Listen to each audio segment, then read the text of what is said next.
Aujourd'hui, on va parler de trésorerie et de pilotage de trésorerie. Il y a quelques semaines, j'avais publié un sondage dans l'onglet communauté de la chaîne pour demander aux membres de la communauté comment ils pilotaient la trésorerie de leur entreprise. Alors je m'attendais quand même à ce que les réponses ne soient pas fantastiques. J'ai quand même été surpris par les résultats. 45% des personnes ont indiqué qu'elles ne pilotaient pas du tout leur trésorerie. 30% ont indiqué qu'elles le faisaient, mais exclusivement depuis leur banque en ligne. Alors tu vas voir un peu plus tard, la banque en ligne, c'est éventuellement un suivi de trésorerie, mais certainement pas un pilotage de trésorerie. Et seulement 25%, qui se répartissent à peu près à égalité en deux groupes, ont répondu qu'ils pilotaient leur trésorerie soit à partir d'un tableur créé par leurs soins exclusivement pour ça, soit, et donc uniquement pour 12 à 13% des personnes qui ont répondu, à l'aide d'un outil spécifiquement dédié au pilotage de trésorerie. Alors pourquoi ces chiffres me surprennent? Déjà parce que le pilotage de trésorerie, c'est un point essentiel du pilotage de ton activité. On dit souvent, la trésorerie, c'est le carburant de l'entreprise, et s'il n'y a plus de carburant, le moteur s'arrête. Et quand on ne suit pas du tout sa trésorerie ou qu'on se contente de le faire avec la visualisation en ligne de son compte en banque, eh bien dans le meilleur des cas, on regarde le passé, mais on ne prévoit pas l'avenir. Et c'est d'autant plus étonnant qu'il existe de très bons outils pour faire du pilotage de trésorerie, avec des solutions qui sont abordables même pour des très petites structures, ce qui me laisse penser que ce résultat est plutôt lié à une méconnaissance des méthodes de pilotage et des outils de pilotage de trésorerie, plutôt qu'à des problématiques techniques ou des problématiques de moyens. Du coup, je vais faire une petite série de vidéos dans lesquelles on va parler de pilotage de trésorerie et dans lesquelles je vais te parler d'outils de pilotage de trésorerie que je connais et donc dont je peux parler en toute connaissance de cause. Si tu suis ma chaîne et mes vidéos, tu connais très certainement Henri et tu sais également certainement que Henri n'est pas un outil de suivi et de pilotage de la trésorerie. Henri est un logiciel de devis facture qui, dans sa version complète, est un puissant logiciel de pilotage de la performance et de la rentabilité de l'entreprise. Mais ce n'est pas Henri qui sera en mesure de nous prévoir quel sera le solde du compte en banque à la fin du mois, à la fin du trimestre ou à la fin de l'année. Ça, c'est le rôle d'un outil de pilotage de trésorerie. Les deux sont très complémentaires. L'outil que j'ai choisi de te présenter aujourd'hui, le premier de la série, je l'ai choisi pour deux raisons. La première, c'est qu'il est extrêmement simple d'utilisation. Il se concentre sur les fonctions essentielles du pilotage de trésorerie. De ce fait, il est relativement simple à comprendre et à prendre en main. Et le deuxième point, c'est que, à ma connaissance, c'est le seul outil à te proposer une version gratuite, vraiment gratuite. Ce n'est pas une version d'essai qui va te permettre de tester l'outil gratuitement pendant 14 jours ou 30 jours, mais c'est une vraie version gratuite que tu vas pouvoir utiliser tant que tu le souhaiteras. Je te mettrai bien sûr dans la carte en haut de la vidéo, normalement elle doit s'afficher maintenant, un lien vers la page de création de ton compte ZenFirst. Je le mettrai également dans la description de la vidéo. Ce que je te propose, c'est d'aller tout de suite te montrer à quoi ça ressemble. Et pour commencer, je vais te montrer la page des tarifs de ZenFirst qui est à l'image du produit, qui est extrêmement simple, c'est pas compliqué. Il y a deux plans, il y a un plan gratuit et un plan payant avec un tarif. Donc là, tu vois qu'on est sur le tarif annuel. Donc si tu t'engages pour un an, la version complète coûte 39 € hors taxe par mois. Et il y a une version gratuite qui coûte 0 € par mois. Si tu passes en mensuel, la version gratuite reste gratuite, la version payante passe à 49 € par mois. Je vais déplacer ma tête comme ça en bas à droite de l'écran. Tu vas voir ici le chat avec Robin. Robin, c'est le fondateur de ZenFirst et le créateur de l'application. Il est très sympa. Si tu as besoin d'échanger avec lui et de lui poser des questions, tu peux utiliser le chat ici. Je pense qu'il te répondra avec plaisir. Donc comme je te le disais, à ma connaissance, ZenFirst est la seule application à proposer une version gratuite. Quelle est la différence entre la version gratuite et la version payante? Eh bien, c'est une différence qui est quand même assez essentielle et fondamentale si tu veux vraiment faire du pilotage de trésorerie. Et pour ça, il faudra passer sur la version payante. La version gratuite va te permettre de faire un suivi de trésorerie et la catégorisation automatique. Donc pour faire simple, elle va te permettre d'améliorer fortement, parce que ce sera fait dans un outil dédié et conçu pour ça, ce que tu peux faire sur le site internet de ta banque. Donc la version gratuite, elle va te permettre de regarder le passé et d'analyser ce qui s'est passé. Là où tu as besoin de passer sur la version payante, eh bien c'est pour ces fonctions-là. c'est-à-dire de passer sur du prévisionnel de trésorerie, donc de pouvoir travailler sur des prévisions futures, d'avoir un système multiscénario qui va te permettre de comparer l'impact de certains choix ou de certaines décisions sur l'évolution de la trésorerie de ton entreprise et la possibilité de faire des exports. Tu peux cliquer sur un bouton ou sur l'autre pour commencer à utiliser ZenFirst. Les deux vont t'amener ici. Par défaut, tu vas créer ton compte. Ton compte sera un compte gratuit. Tu vois que à aucun moment, il ne te demande une carte bleue ou un moyen de paiement. Donc tu vas pouvoir l'essayer gratuitement et ensuite à l'intérieur du compte, tu pourras décider si tu le souhaites de passer sur la version payante. Et je profite qu'on est là pour faire un petit coucou à Tanguy. Salut Tanguy. Donc moi j'ai déjà un compte, je ne vais pas créer un compte gratuit pour te faire la démo, je vais quitter cette page et je vais par contre créer un compte de démonstration par ailleurs pour te montrer l'autre côté. Voilà, donc je vais créer une nouvelle entreprise que je vais appeler YouTube Démo. On sélectionne le type d'activité. Je vais prendre par exemple un artisan. Je continue. À cette étape-là, ZenFirst te propose de synchroniser tes données bancaires. Et c'est en ça que pour moi, ZenFirst se distingue des autres en te proposant un compte gratuit, c'est que la synchronisation bancaire, c'est quelque chose qui coûte cher. Et donc, que ZenFirst te le propose gratuitement, c'est assez exceptionnel. Ça veut dire qu'il a confiance dans son application et dans le fait que tu vas passer sur une solution payante, sinon il est à perte. Alors à ce stade-là, tu peux peut-être te poser des questions de sécurité et de confidentialité de tes données. Alors il y a un petit texte que tu pourras lire ici. Sache que ce principe de synchronisation de connecteur bancaire est très utilisé, c'est également très encadré et que le système n'a que la possibilité d'aller récupérer des données au niveau de ta banque, mais qu'à aucun moment il n'a la possibilité d'agir sur ton compte en banque, bien entendu. Donc quand tu en seras là, tu pourras cliquer sur synchroniser vos données bancaires. De mon côté, je vais cliquer sur le bouton générer des données de démonstration qui va en fait connecter ce compte à un compte bancaire fictif qui contient un échantillon d'opérations sur lesquelles on va pouvoir travailler. Et voilà. C'est pas plus compliqué que ça, le compte a été créé. J'ai une alerte qui me dit que je suis en version gratuite et que je dispose d'un accès limité. Donc je me retrouve ici sur l'écran principal de ZenFirst qui s'appelle le plan de trésorerie, sur lequel on peut accéder avec ce bouton-là dans la barre de navigation. Nous sommes sur le mois d'octobre, donc on voit en permanence le mois en cours, les 3 mois précédents et du coup les 8 prochains mois. Bien entendu, il est possible de bouger dans le calendrier ici en venant plus loin ou en revenant en arrière. Voilà, je me repositionne dans la vue initiale. Tu vois que grâce à la synchronisation bancaire, ZenFirst a récupéré des chiffres sur les mois précédents. La première ligne qui s'affiche ici, c'est le solde bancaire en début de mois. On retrouve en dessous les encaissements de chacun des mois, les décaissements, et si on descend jusqu'en bas, on va retrouver le solde de fin de mois. Le solde de fin de mois ici doit normalement correspondre au solde de début de mois du mois suivant. C'est bien le cas, c'est rassurant. Au-dessus, on voit une représentation graphique de l'évolution du solde. Donc on voit que depuis juillet, le solde bancaire a progressivement monté. Mais comme on vient de le connecter à la banque, pour l'instant, tout ce que sait dire ZenFirst, c'est qu'il voit des opérations au crédit sur le compte bancaire. Il voit 35 000 € d'encaissement chaque mois. Il voit des décaissements pour 32 600 €. Par contre, tu vois qu'ici, il y a une arborescence de catégories qui a été pré-remplie par ZenFirst. On verra plus tard qu'on peut la faire évoluer et la customiser par rapport à ce qu'on a envie de suivre pour la société. Mais pour l'instant, il est incapable de répartir tout seul ses montants dans chacune des catégories. Et pour ça, il va falloir, au moins au début, qu'on l'aide. Tu vois ici sur le deuxième bouton, il y a une petite pastille rouge. La petite pastille rouge, ça veut dire qu'on a des opérations à catégoriser.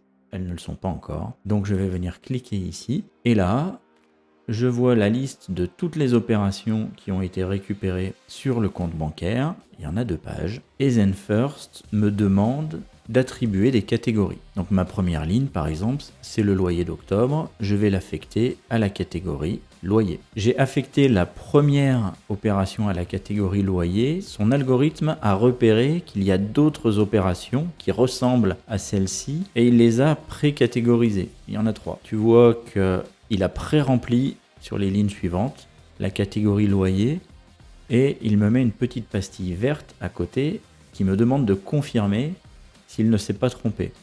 Et donc là, je vais pouvoir lui dire que oui, c'est bien le loyer. Donc maintenant, elle a été catégorisée. Je peux également venir ici cliquer sur pré-catégoriser pour lui confirmer les 2 opérations suivantes. Effectivement, c'est bien du loyer. Et je vais faire ça pour chacune des opérations. Et plus je vais lui renseigner d'opérations, plus il sera capable de les reconnaître au fur et à mesure et de remplir la catégorie correcte. Donc ici, l'électricité, on est sur électricité-gaz. Ici, c'est une facture client. Donc tu vois que ce n'est plus les mêmes catégories qui me sont proposées. Maintenant, ce sont les catégories d'encaissement. Donc je vais mettre ça dans les ventes. Mes salaires dans la catégorie RH salaire. L'URSSAF dans la catégorie RH URSSAF. La liste est vide. Toutes les autres opérations ont été pré-catégorisées. Et donc, je n'ai plus qu'à lui confirmer. Donc tout à l'heure, je l'ai fait une par une en venant cliquer sur la coche verte. Ici, j'ai sélectionné toutes les opérations et je vais cliquer sur valider les pré-catégories. Je fais pareil pour la deuxième page et c'est fait. Je n'ai plus d'opérations à catégoriser. Tous les mouvements bancaires ont été affectés à une catégorie. Et donc à partir de là, si je reviens sur mon plan de trésorerie, j'ai maintenant une affectation sur les différentes lignes. Je peux voir comment se répartissent mes encaissements, là c'est 100% sur les ventes, et comment se répartissent mes décaissements.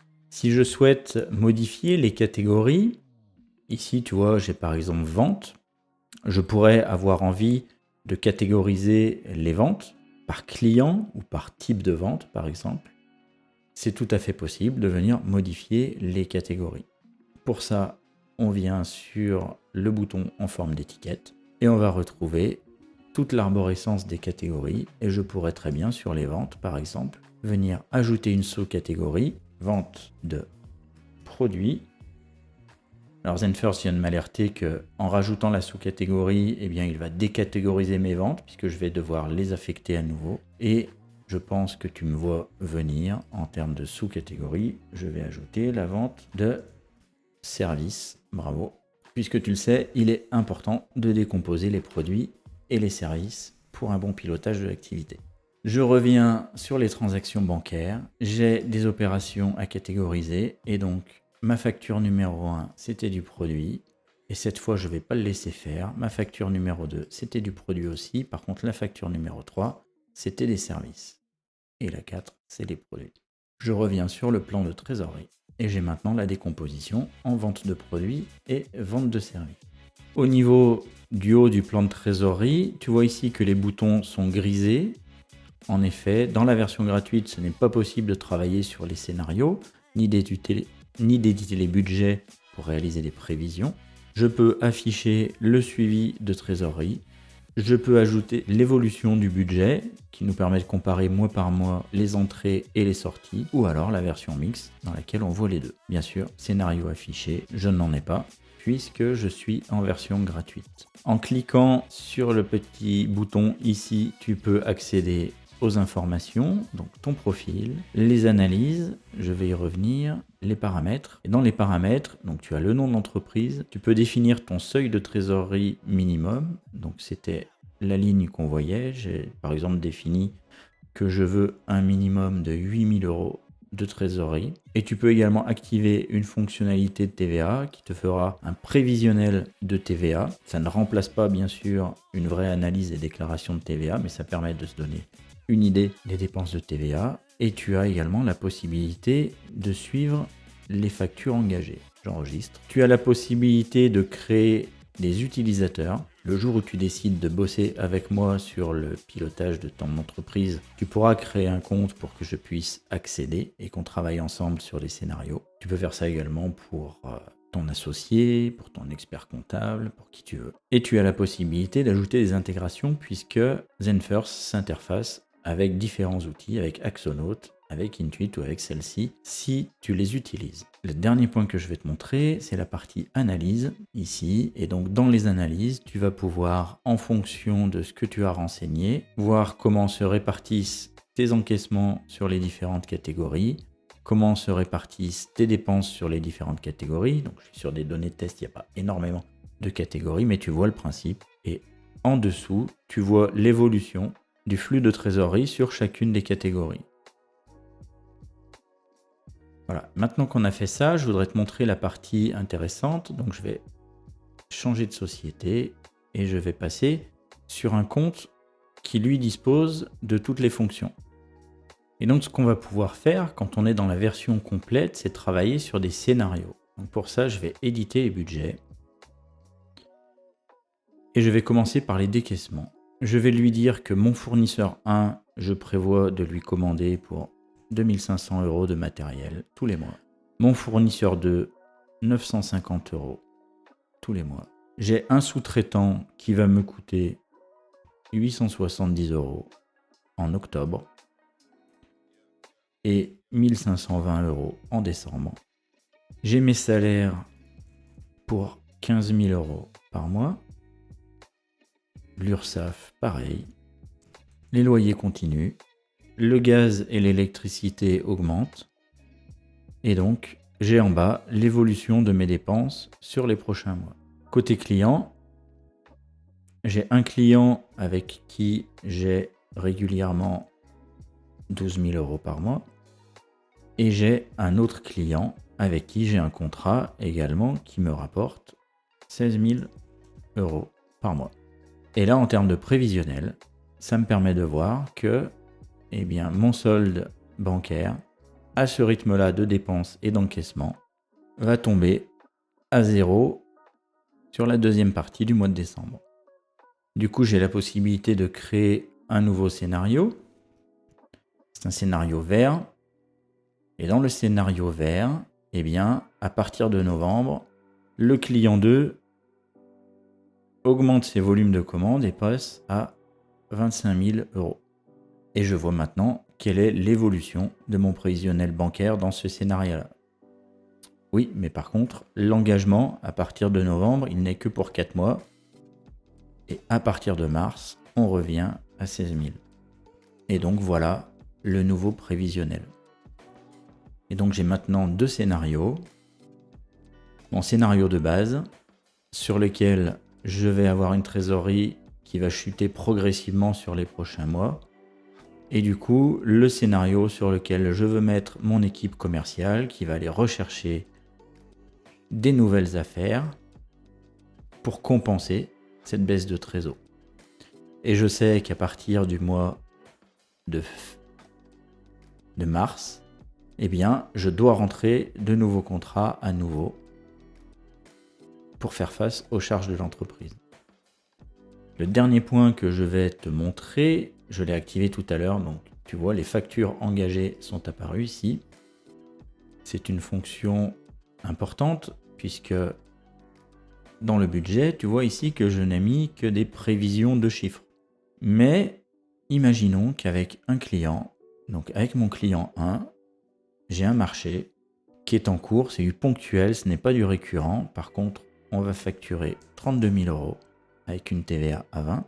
Le chantier, notre objectif, c'est de le terminer avant Noël. Donc, on facture au 23 décembre 2021 et c'est un paiement avec une échéance à 45 jours. Je crée ma facture et si je reviens maintenant dans mon plan de trésorerie, dans mon scénario 1, comme dans mon scénario de base, j'ai ici cette facture qui est venue s'ajouter aux encaissements sur vente du mois de février. Donc il y a bien deux éléments que tu peux suivre, un budget prévisionnel, mais également un prévisionnel d'encaissement sur tes facturations. Voilà, donc tu l'as vu, Zenfirst, c'est un logiciel très simple à prendre en main et à utiliser.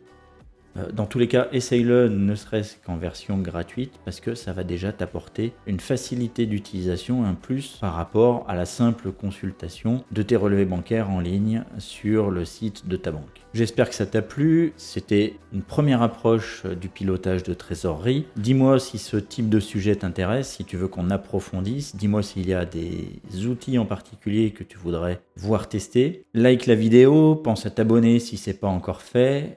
Et moi, je te dis à bientôt dans une prochaine vidéo. Et d'ici là, je te souhaite un excellent business.